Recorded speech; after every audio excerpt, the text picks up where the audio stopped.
par le vice-gouverneur en charge des questions financières, M. Shadrach Amani. Seuls les enfants de 0 à 59 mois seront concernés par cette vaccination.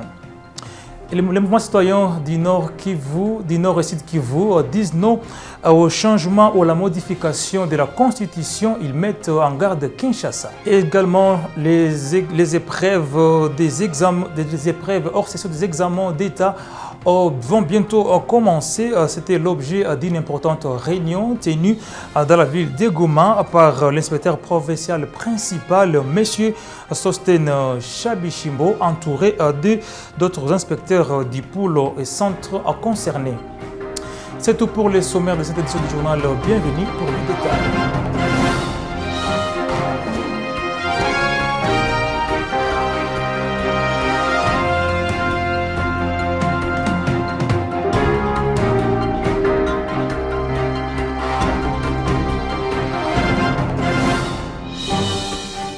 Merci de regarder sur Yubi Télévision. Il est temps de suivre cette grande édition du journal. Commençons par l'éducation, célébration de la journée de l'enseignement. C'est jeudi 30 avril 2026 en RDC. Cette journée honore les enseignants, considère aussi comme pilier de l'éducation nationale de la RDC et pour réfléchir à l'amélioration des conditions de vie de l'enseignant. En ville de Goma, plusieurs activités ont été organisées, notamment des activités sportives au stade de l'Unité, également au stade de Boulengo, toujours dans la ville de Goma.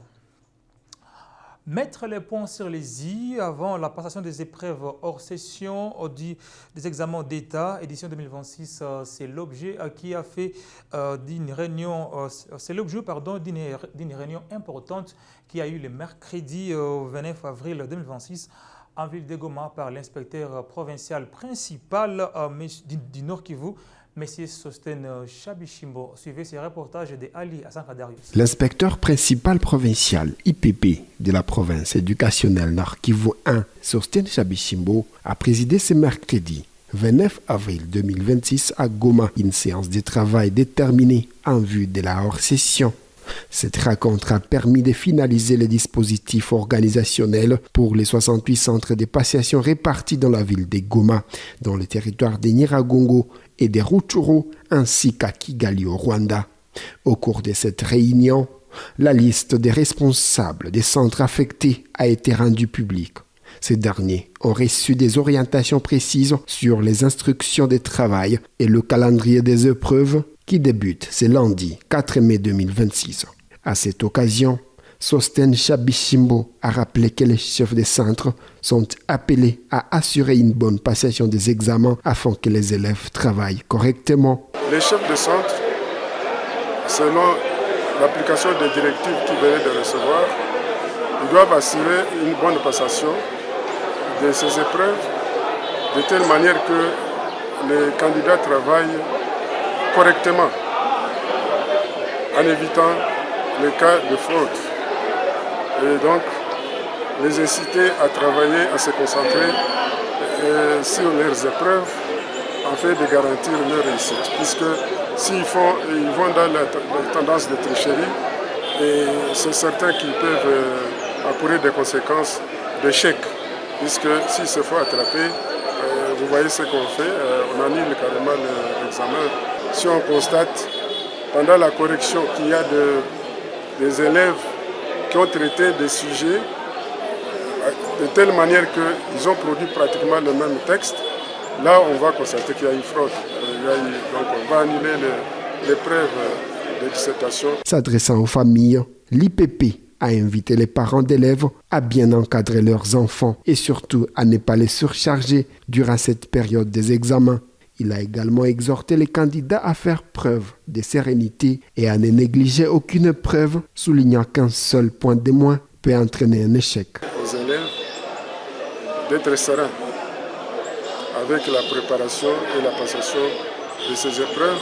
On ne doit pas négliger une seule épreuve. Les points scolaires, les épreuves de la hors-session et les épreuves de la grande session entrent en ligne de compte pour l'obtention de diplôme. Les épreuves des hors-session débutent le lundi 4 mai 2026 avec la dissertation et la rédaction, suivi le mardi 5 mai par les épreuves traditionnelles des options techniques.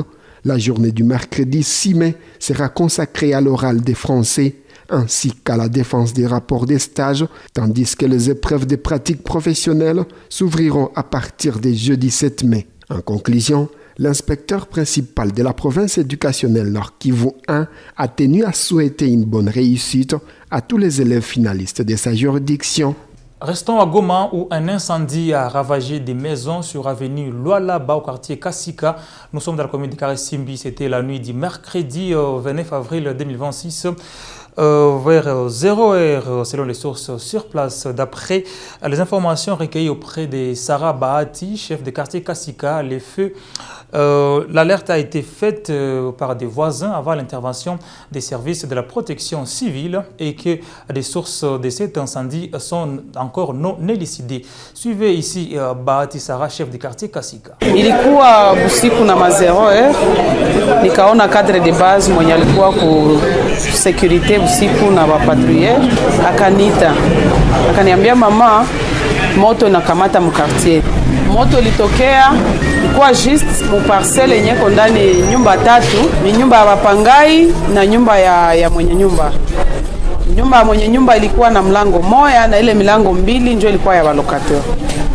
Wakati yenye ule mwenye alikuwa ku salon kwa bayer anasikia bengine bako bashalala, meye alikuwa anafuata match, akaona moto msalon, akaanza izimisha, akujua moto litokea wapi, akaanza izimisha moto. Sasa inakuwa mingi na mshinda, akalalamika directement ba locataire bakasema bafungule mlango batoke nje kukia kusove mule mwa bayer, baka constate milango yao inafungwa kwa nje. Wakati yenyewe bana constate milango inafungwa kwa nje, jirani wa mbali ndio alikuya sasa wa parcelle nyingine ndio akafungulia wale wa jirani, bakatoka sasa nje kusove vitu pale. Nyumba deja nazisha endelea na moto sana, lakini source ya moto haijulikana mpaka pale. Hatujue moto litokea namna gani, hatujue iliwashwa namna gani. Banatumikisha panoza kidogo kidogo, hawakukuwa na kurama ile nyumba. Nilikuwa na muda ya kuita burgomestre, akaita protection civile directement, na mie nikarekurire tena nikaita protection civile, na mu 30 minutes balikuwa bashafika deja pale na bakasaidia incendie siendelee kuma nyumba wa jirani wengine.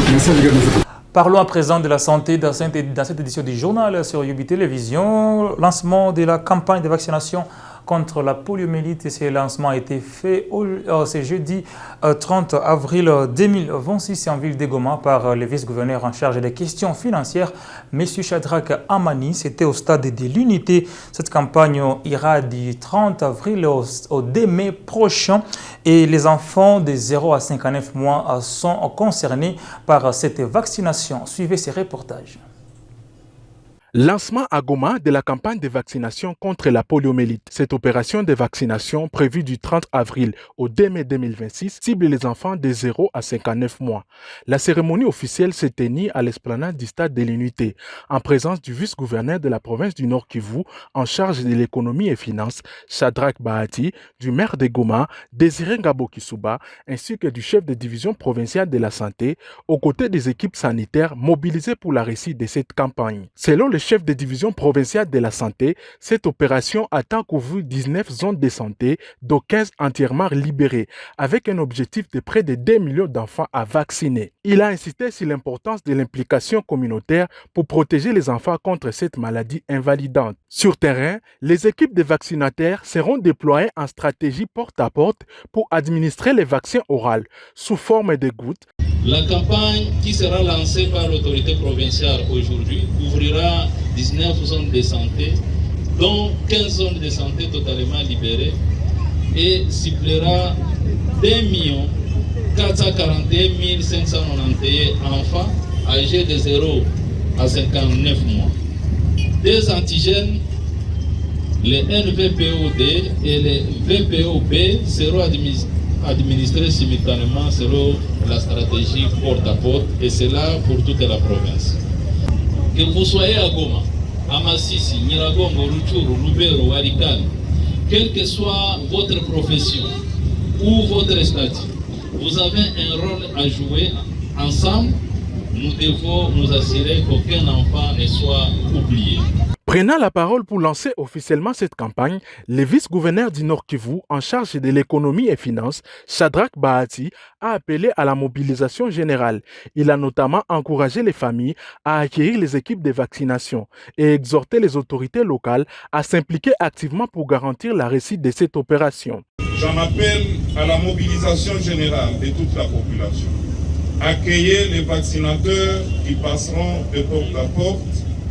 Faites vacciner tous les enfants de 0 à 59 mois et complétez les calendriers vaccinaux dans les centres de santé pour le bien des générations actuelles et à venir.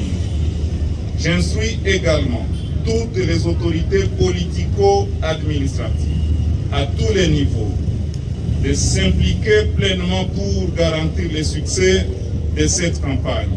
Notre province n'a pas droit à l'échec. Pour marquer le début de la campagne, les autorités ont procédé à une vaccination symbolique dans quelques ménages aux alentours du stade de l'Unité. Avec cette nouvelle campagne, les autorités sanitaires entendent renforcer la lutte contre la poliomyélite et protéger durablement les enfants dans la province du Nord Kivu.